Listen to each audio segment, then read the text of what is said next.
G'day guys, as the usual commentator says, and welcome to Jenko Flames Footy Chat. Last week was pretty destructive with the VAR decisions.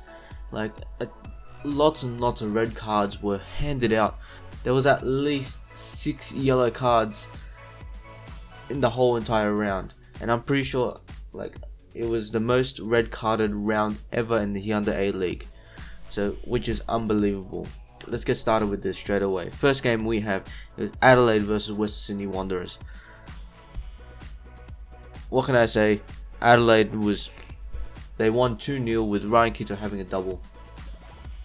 And what are they doing? Seriously, I saw the game. Wanderers had chances to strike. Oreo Herrera hitting the crossbar, and unbelievable that they couldn't score. Robbie Clontway got 2 yellow cards to get into a red card.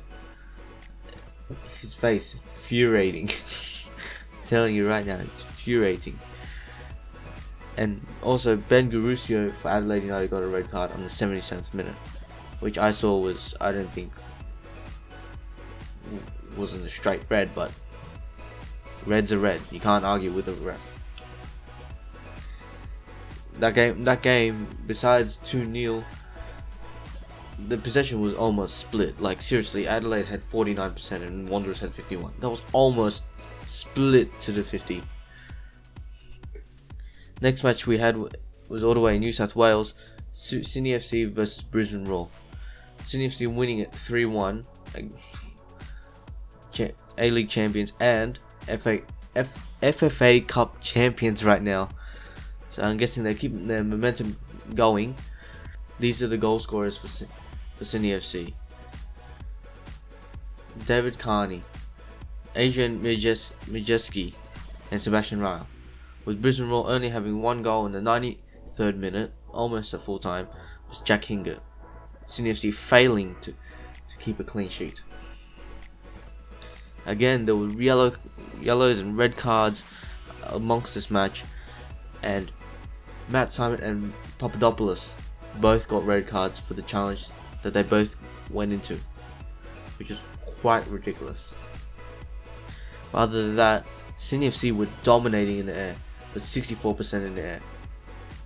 That shows the size of Sydney FC. They can pretty much win every corner if they could, but it's possible. But they don't eventually do it. Another match we had today was all the way in Wellington, was Wellington Phoenix versus Central Coast Mariners. Central Coast Mariners, they won 4-1, but I think it all started with that lucky own goal. That own goal by Kolodorovic, 39th minute. Apologize, I can't say your name correctly. And then it all kicked off in the second half with Daniel De Silva scoring and Andrew Hull making it 3-0.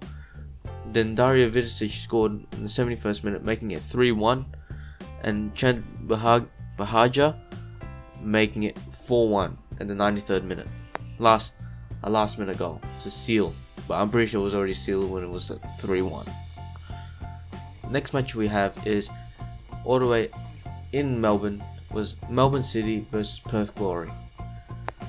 Perth Glory winning it 3-1,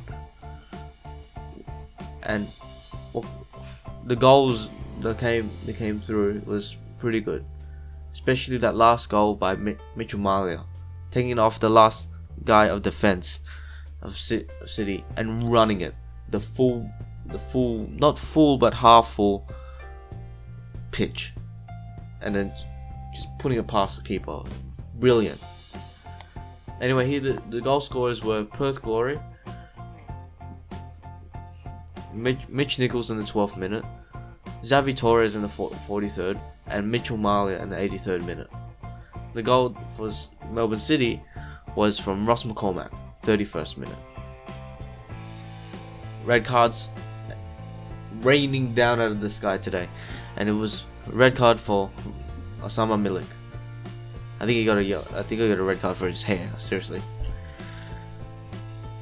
And devastating thing that was in that match was Melbourne City was dominating with the possession. Like seriously, 64% of the possession, and then 36 with Perth Glory. Now maybe it's their tactic. I didn't see the match, but I did see the highlights. They play quick. And last match of the round was Newcastle Jets versus Melbourne Victory. The match was held in Newcastle, and the home team definitely won it with 4-1. Melbourne Victory with the first goal nice and early by Costa Barbarouses in the 5th minute, and then everything just crumbled down from there. Daniel Georgescu with the 13th minute, Andrew Naboot 37th minute, Joseph Champness 75th minute, Andrew Naboot again 83rd minute. Like really? But I think the turning point for that match was when Mark Milligan got that red card and is now suspended for the next match. As you know, that Mark Milligan is a national team player for Australia, so I reckon his defensive skills for Melbourne Victory was kind of lost there, and enabled Newcastle Jets to just flow with football and constantly attack, and which they did, and they did sweetly. That was all for the last round. Now I'm going to be predicting, or try to predict, the next week's match. A match that's going to be is Adelaide versus Sydney FC, a rematch of that FFA Cup final, if you're willing to say that already. But I do see that Sydney FC are going to win again. Sorry to all the Adelaide United fans, but I'm going to see Sydney FC win again. They dominated the air, and it might be the exact same issue, and Sydney FC will dominate again. Adelaide United, when they played against Wanderers last week, their defense seemed to be a bit loose, conceding all those runs from the out on the fullbacks, and they nearly enabled Wanderers to score. They weren't loose enough to concede, but you can see their weakness right there. Western Sydney Wanderers are home to Brisbane Roar at ANZ Stadium. Honestly, both teams coming off from a loss. Wanderers, they're really lost right now. Like seriously, they haven't won a game since round 1, whatever it was. This is quite ridiculous, honestly. And honestly, Brisbane Roar, they need to pick up their slack. They have some serious attitude issues in their camp, and you can see it through their game. They're scoring, but not scoring enough, and they're not getting first to the ball. So this could end up in a draw. Not a 0-0 draw, but maybe like a 2-2 or 1-1. Next match is Newcastle home again to Melbourne City, and I can easily see that Newcastle could win. They have a great momentum going. The City is coming off a loss, so you know everything could be right in it, and you never know. Maybe Pachatos can be scoring again. Speaking about another team that's going to be at home is Wellington Phoenix to Melbourne Victory. Victory could win away, but I don't know how it's going to affect them with Mark Milligan missing. So, like I said, they could win. I can see Melbourne Victory's got a strong squad. Just something is not ticking, and I think maybe Muscat can find that missing cog. Doesn't mean necessarily a player, but it could be another tactical move or tactical change that they have to do. The last match that we're going to be talking about is Central Coast Mariners home to Perth Glory.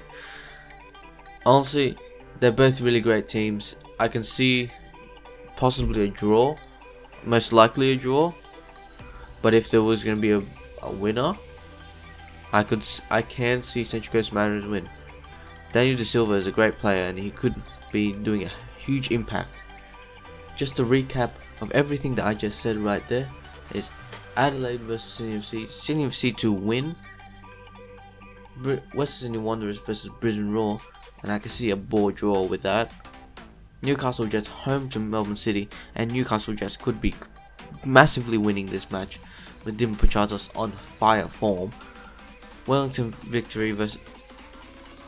and Victory to verse each other in New Zealand, and Victory could win this with a lucky escape. And Central Coast Mariners home to Perth Glory, too close to call, so I'm saying it a draw. Not a 0-0 draw, but maybe a 2-2 draw or something like that. That is all the time I have for this video. I was just filling in for my good friend Jenko Flames, as he's on holiday, that bastard, without me. I'm coming for you, and you better be bringing me next time. So next week, Jenko Flames will be returning back, and everything will be back to normal. See ya.